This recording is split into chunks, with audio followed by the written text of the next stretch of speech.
नमस्कार भक्तांनो, फक्त काही मिनिटात तयार करा आपल्या बाप्पाची प्रोफाईल। पहिला टप्पा, बाप्पाचं नाव ठरवा। सुरुवातीला आपल्या बाप्पाचं नाव ठरवा, काहीतरी वेगळं आणि अर्थपूर्ण नाव निवडा। दुसरा टप्पा, वेबसाईटला भेट द्या। तुमच्या ब्राउझरवर www.bappamazhaladkar.com वर जा। तिसरा टप्पा, अकाउंट नोंदणी करा। वरच्या उजव्या कोपऱ्यातील 3 रेघांवर क्लिक करा आणि रजिस्टर निवडा। तुमचं नाव, ईमेल आयडी आणि युजरनेम भरा।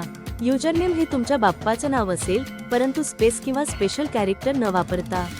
उदाहरणार्थ, पाटीलांचा राजा। पासवर्ड सेट करा, पुन्हा टाका आणि सबमिट करा। चौथा टप्पा, अकाउंट सत्यापित करा। तुमच्या ईमेलवर एक OTP येईल, तो टाका आणि सबमिट क्लिक करा। पाचवा टप्पा, लॉग इन करा। आता तुमचं युजरनेम आणि पासवर्ड वापरून लॉग इन करा। तुमच्या बाप्पाचे प्रोफाईल तयार झाले आहे। आता फोटो, व्हिडिओ आणि इतर माहिती कशी ॲड करायची हे जाणून घेण्यासाठी आमच्या पेजला फॉलो आणि लाईक करा। अधिक माहिती घेऊन आम्ही लवकरच येत आहोत। गणपती बाप्पा मोरया।